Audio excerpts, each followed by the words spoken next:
අයිබෝන් යාළුවනේ මම සතුන් පෙරේරා වෙනද වගේම ඔන්න අපි ආව අලුත් රෙසිපියක් අරගෙන ඕගොල්ලන්ගේ යාළුින්දේට අපි අද ගෙනාවේ කොරියන් රෙසිපියක් ඒ වගේම මේක ජපන් රෙසිපියක් මේකට කොරියන් භාෂාවෙන් නම් කියන කරේ කියලා ජපන් භාෂාවෙන් නම් කියන එක පද කියලා දන්නේ නැහැ හැබැයි ඒක ඕගොල්ලෝ දන්නවා නම් පල්ලයක් කමෙන්ට් සෙක්ෂන් එකේ අනිවාර්ය කමෙන්ට් එකක් දාගෙන යන්න ඒ වගේම මේ මෙතනින් මේ පේන්නේ කොරියාවේ අපි පාවිච්චි කරන රෙසිපි එක හැබැයි මට මේක නම් හොයාගන්න බැරි වුණා මේ රෙසිපි එකට අවශ්‍ය ප්‍රධාන අමුද්‍රව්‍ය මට කීල්ස් එකේදී හම්බුණා මේ තියෙන අමුද්‍රව්‍ය මේක කීල්ස් එකේ වඩා හොයාගන්න පුළුවන් අනිවාර්යයෙන්ම මේක හැබැයි ගහලා නම් තියෙන්නේ ජැපනිස් ගෝල්ඩන් කරි කියලා ඕගොල්ලන්ට මේක අනිවාර්ය කීල්ස් එකේදී හොයාගන්න පුළුවන් මේක ඇත්තටම රසවත් ඉතින් හදලා බලන්න ඒ වගේම ඕගොල්ලෝ තවමත් අපිව subscribe කරලා නැත්නම් මතක ඇතුව අපිව subscribe කරලා ඉතින් එහා පැත්තේ තියෙන bell icon එක පොඩ්ඩක් click කරගෙන යන්න. මේ වීඩියෝ එක අවසන් වෙනකම් බලන්න. ඒ වගේම බලලා ගෙදරදී හදලා බලන්න රහද කියලා බලලා පල්ලෙහා තියෙන comment section එකේ පොඩි comment එකක් තමයි දාගෙන යන්න.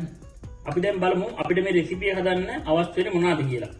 කැබලි වලට කපාගත්ත carrot, කැබලි වලට කපාගත්ත ලුණු, තක්කාලි ගෙඩියක් කැබලි කපාගෙන ලුණු ගම්මිදිස් soy sauce තක්කාලි sauce කැබලි වලට කපාගත්ත අලගෙඩි දෙකක් කැබලි වලට කපාගත්ත ගර්කින් සුදුරුණු ගෙඩි දෙකක් chop කරගෙන chicken breast එකෙන් තමන් කැමති ප්‍රමාණයක් ඔයාලට ඔපරන්ඩ් ඕන නම් කුල් මාස් වෙනුවට ඌරු මාස් එහෙම නැත්නම් හරම් මාස් උනත් ගන්න පුළුවන් හැබැයි ඌරු මාස් ගන්නවා නම් තෙල් කෑලි ගන්න එපා මේ මස් කෑලි වගේ ගන්න ඒ වගේම oil අපිට ඕනේ ඇපල් සයිඩර් ඕනේ. නමුත් ඇපල් සයිඩර් මට හොයාගන්න හම්බුන්නේ නැහැ. මේ තියෙන්නේ පොල් වතුර.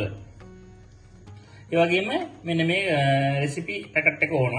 මේක ලංකාවේ නම් කිල්ස් වල ගන්න තියෙනවා. නැත්තම් කොරියාවේ නම් මම පැත්තකින් උඩ පෙන්න දාන්නම්. ඒ කොරියාවේක තියෙනවා. ජපාන් වලත් තියෙනවා. මොකද ප්‍රොඩක්ට් එක මම හරියට දන්නේ නැහැ ජපාන් වල තියෙන එක. අපිට ඕන කරනවා බටර් ටිකක්. හරි. අපි දැන් එනම් බලමු කොහොමද අපි මේ රෙසිපි එක හදාගන්නේ කියලා.